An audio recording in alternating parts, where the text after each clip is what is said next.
Apa kabar sahabat semuanya? Assalamualaikum warahmatullahi wabarakatuh. Selamat datang di channel Esa Santuy. Teman-temanku, teman-teman Esa Santuy semuanya, para YouTuber dimanapun berada. Kali ini kita akan mencoba melihat peluang ya. Melihat peluang di tahun 2024, 2025, seperti apa masa depan konten kreator YouTube. Kalau misalkan ada pertanyaan kepada saya, Bang, apakah menjadi konten kreator itu penghasilannya bisa kita jadikan penghasilan utama sehari-hari? Pertanyaannya adalah seberapa kuat kita menjalankan channel-channel kita, ya. Yang pertama, teman-teman akan bisa menjadikan channel teman-teman, channel YouTube teman-teman sebagai sumber penghasilan utama apabila yang pertama, teman-teman memiliki paling tidak satu channel YouTube yang benar-benar berjalan dari segi views-nya, jumlah penontonnya, sudah monetisasi, dan continue untuk tetap konsisten di sana. Ini perlu kerja keras, sahabatku. Bisa, teman-teman. Dan untuk jumlah subscriber apakah menentukan penghasilan? Tidak ya. Tapi sedikit banyak mempengaruhi. Beda dong penghasilannya, sama-sama konsisten misalkan ya. Sama-sama konsisten dan rajin upload. Tentu penghasilan yang memiliki 10.000 subscriber berbeda dengan yang memiliki 200.000 subscriber, sahabatku. Ini kalau sama-sama konsisten. Ya, tapi beda cerita. Kalau yang 10.000 subscriber lebih konsisten, kemudian yang 200.000 subscriber uploadnya sebulan sekali, ya tentu beda penghasilannya. Lebih banyak yang 10.000 subscriber tentunya, ya.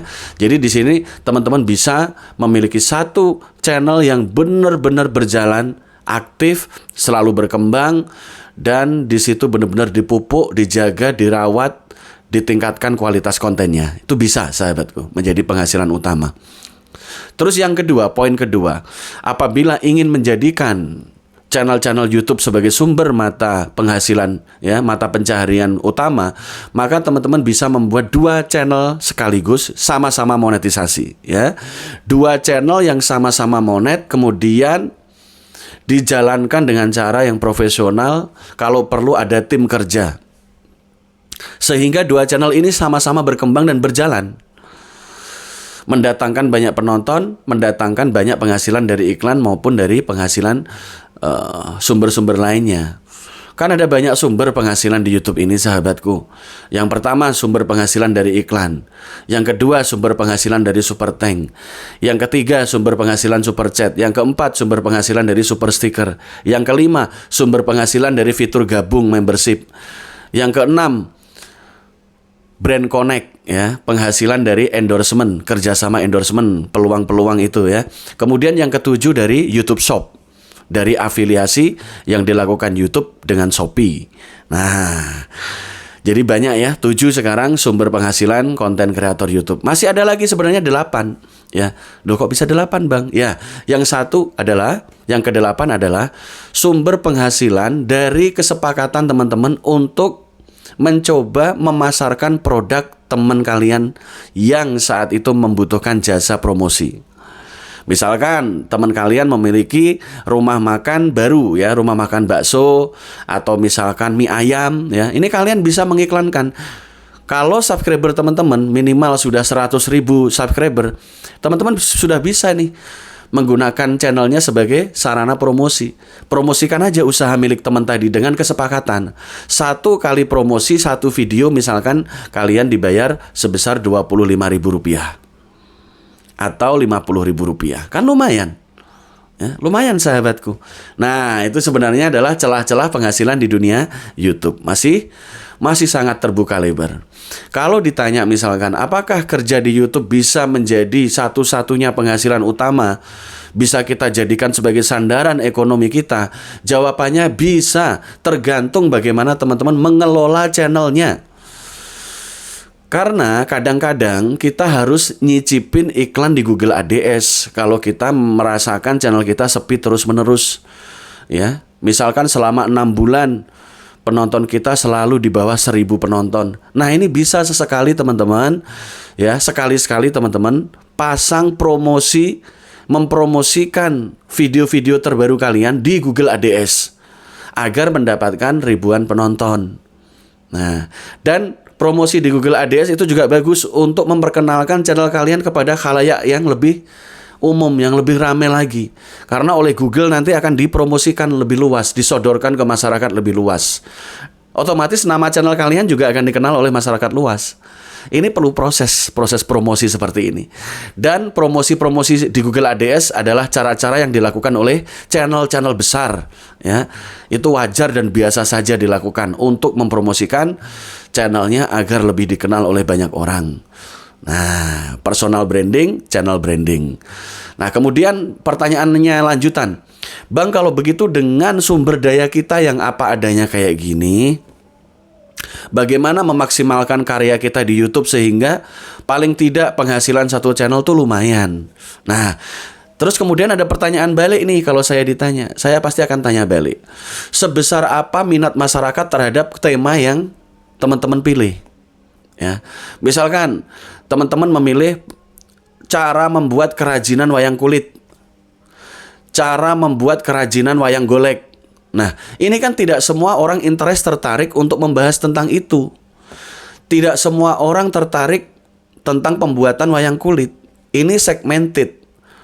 Tema-tema yang disukai oleh orang-orang yang hobi atau penghobi. Sama seperti pada saat teman-teman misalkan channelnya tentang keris atau tentang batu akik, ya, review harga batu akik. Nah, ini tidak semua orang interest dan menyukai pembahasan tentang batu akik karena itu segmented, kelas hobi, kelas kolektor khusus, memiliki kelas jalur khusus.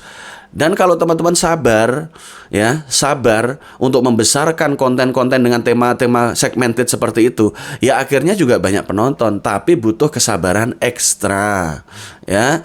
Butuh kesabaran ekstra karena untuk mengumpulkan orang yang satu hobi dalam satu channel ini kan perlu kesabaran, perlu waktu. Nah, beda cerita kalau channel teman-teman tentang daily vlog misalkan.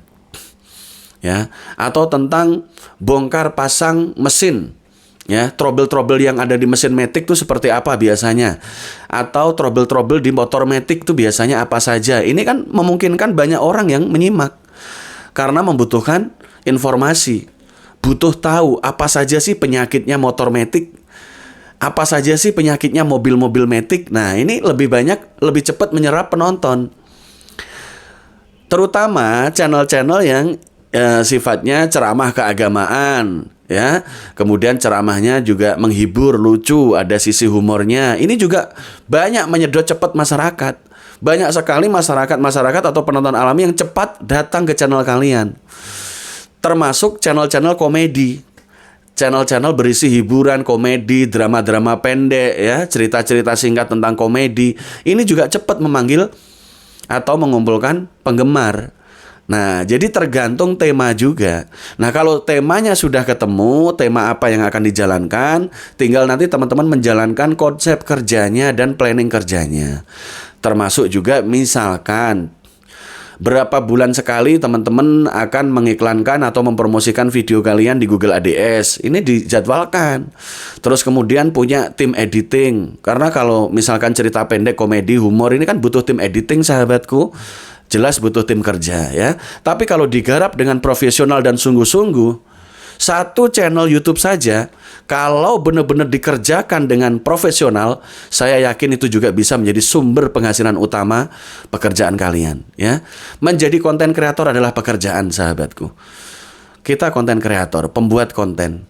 Sudah seharusnya kita nggak boleh mengeluh kalau kita sudah membuat konten, kemudian tanggapan penonton masih sepi. Itu biasa dialami oleh pemula, sahabatku. Jadi kita nggak perlu merasa sendirian. Yang terpenting saat ini adalah meningkatkan kualitas isi konten dari waktu ke waktu, sambil terus menjalin hubungan baik dengan sesama YouTuber pemula. Jalin persaudaraan dan pertemanan dengan para YouTuber agar wawasan kita juga bertambah, agar kita bisa saling support dan saling menguatkan dengan sesama pejuang YouTube.